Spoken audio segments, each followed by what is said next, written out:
Olá, meus irmãos, graça e paz, um ótimo dia na presença do Senhor, em nome de Jesus, para que Deus possa continuar nos direcionando, nos guiando, nos abençoando em todo momento, em nome do Senhor Jesus. Nos encontramos hoje já em 2 Samuel, capítulo 19, lembrando que nós terminamos o capítulo 18 falando da morte de Absalão. Davi foi para a guerra, o exército de Davi foi para a guerra contra o exército de Absalão, e Absalão é morto, né? O exército de Davi vence a guerra, Absalão é morto, e o comum, vamos pensar assim, o normal seria o exército de Davi, Davi com seus homens comemorar, celebrar, né? Exaltar mais uma vitória a qual Deus tinha concedido. E nós percebemos que no último versículo do capítulo 18, como também no início do capítulo 19, nós vemos que todo o povo é tomado de uma imensa tristeza. Era a ideia de como o próprio texto vai dizer, como se eles tivessem sido derrotados. A atitude, a expressão é de quem foi derrotado. Né? Então, e aí nós percebemos nesse texto as questões, algumas questões muito importantes que nós precisamos parar para avaliar. Porque o que nós queremos? Em quem está nos direcionando, quem está nos guiando? E muitas vezes as situações vão acontecendo e nós ficamos um pouco perdidos em meio de tudo aquilo. Confuso de repente com os nossos erros do passado, que de repente por causa deles algumas coisas vão surgindo, vamos dizer assim, as consequências dele, e muitas vezes não nos leva a raciocinar com tranquilidade e com perfeição. Eu creio que foi o que aconteceu com Davi. O seu erro que vinha gerando desde lá do que aconteceu com Aminon, na realidade desde que vinha acontecendo com Batseba, Urias, aí vem Aminon, vem Absalão, vai recorrendo isso, e Davi não toma uma posição diante disso, diante dessas questões. Por qual motivo, de repente, nós não sabemos ao certo. Alguns vão dizer que ele não se sentia apto para isso, que ele era um bom guerreiro, mas um péssimo pai. Então, isso foi acumulando, acumulando, e chega agora ao ponto que o seu filho Absalão está morto. E ele sente muito porque ele não havia feito uma reconciliação com ele não tinha feito, ele não desejava a morte de Absalão de forma alguma, mas diante de uma guerra, diante da situação, aquilo aconteceu. E ele fica então numa situação tão triste e comove todo o seu povo, comove todo o seu exército, ao ponto de repente o seu exército vir à destruição.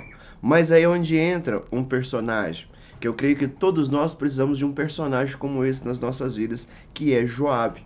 Porque olha o que diz o versículo 5, diz assim: então Joabe entrou no palácio e foi falar com o rei. Olha o que ele diz com o rei, olha que coragem, olha que ousadia. Ele diz assim: hoje humilhaste todos os seus soldados, a qual salvaram a tua vida, bem como dos teus filhos, filhas e das tuas mulheres e concubinas. Amas o que te odeia e odeia os que te amam. Hoje deixaste claro que os comandantes e os seus soldados nada significa para ti. Aí ele continua dizendo: vejo que ficaria satisfeito se hoje Absalão estivesse vivo e todos nós mortos. Imagina que palavra! O rei já estava com o coração moído, muito triste, muito abalado, muito choroso. E Joabe, um dos seus comandantes ali, chega para ele e fala: peraí, como assim? O Senhor ama quem te odeia e odeia quem te ama? Os teus soldados saíram à guerra por ti. Os teus soldados batalharam por ti para proteger você, proteger toda a sua família.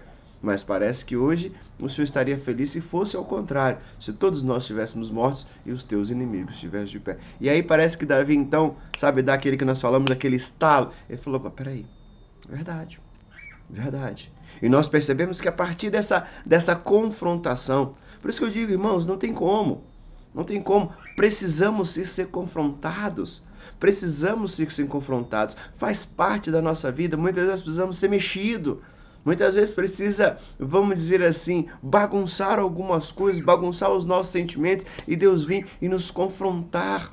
Nos confrontar com mudança, nos confrontar com uma atitude. E no fato de Davi ter sido confrontado, nós percebemos tudo o que vai acontecer diante disso. Porque Davi é confrontado e o próprio Job vai dizer: olha, sabe o que os teus servos hoje precisam, o que os teus soldados precisam? É ser elogiado. E automaticamente nós sabemos que elogio faz parte da nossa vida. Quem não gosta de ser elogiado? E não é só o fato de gostar, quem não precisa ser elogiado? Isso faz parte da nossa vida, faz parte da nossa rotina. Então, que nós possamos pensar nisso. Quais são os Joabes que nós temos? Quais são as pessoas que nós temos? E percebemos que no final do texto, lembra de Simei, aquele que amaldiçoa Davi? E Davi mais uma vez não permite que ele venha a ser morto. Davi exerce perdão sobre a vida dele. Percebe como agora também a atitude de Davi muda.